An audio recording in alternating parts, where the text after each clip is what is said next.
Now we finally get to expand our use of trigonometry to triangles that are not right triangles, and which could be very useful, right?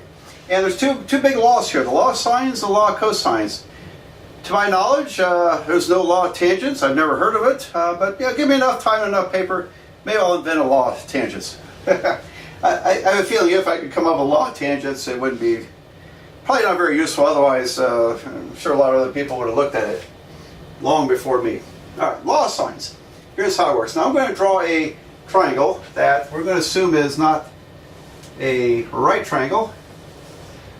And so, there we go. So this is not 90 degrees. All right, just take my word for it. Not 90 degrees. Although law of sines works with 90-degree triangles. I mean, right triangles. So it would work with that. Now I'm going to label these angles alpha, beta, beta, and this is gamma. I got to put gamma to the side there. But I think it's important you see how we derive this. I'm going to fix my beta there. Beta. All right. Did you know the letter beta is used in German?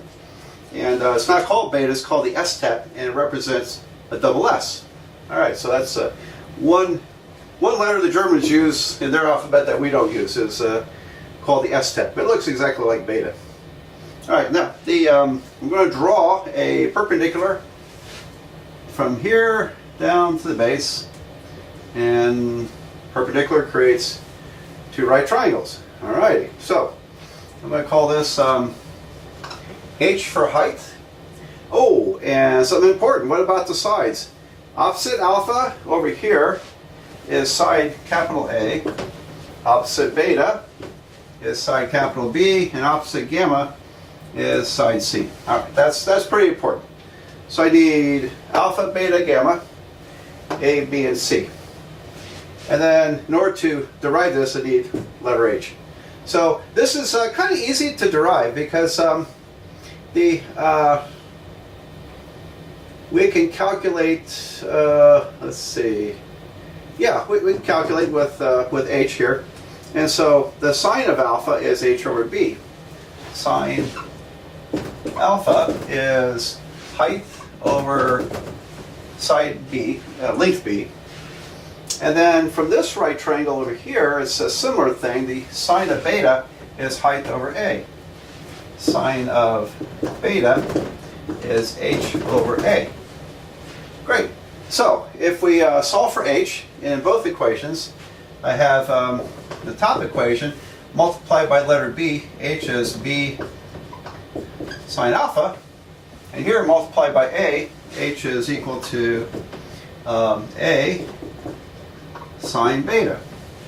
So we can set these equal to each other and eliminate the H, and I'll be left with just the original letters from the original triangle without drawing the perpendicular. So we have B sine alpha is A sine beta, right? And I'm going to, books vary on how they state it, but really you can do either way. I'm going to, I think I'll just divide by AB. And when I do so, the B's cancel over here, A's cancel over there.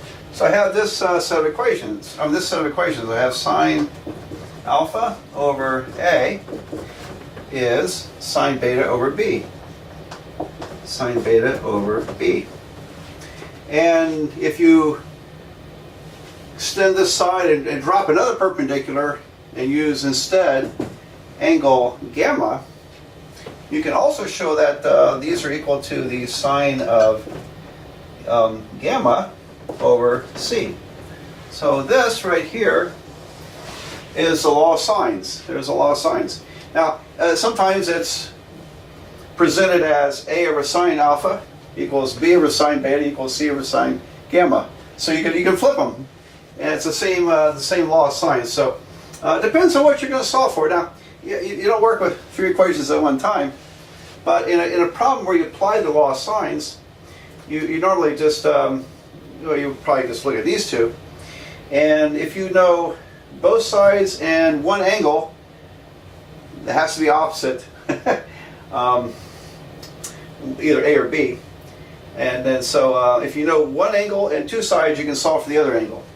If you know both angles and one side, then you can solve for the other side.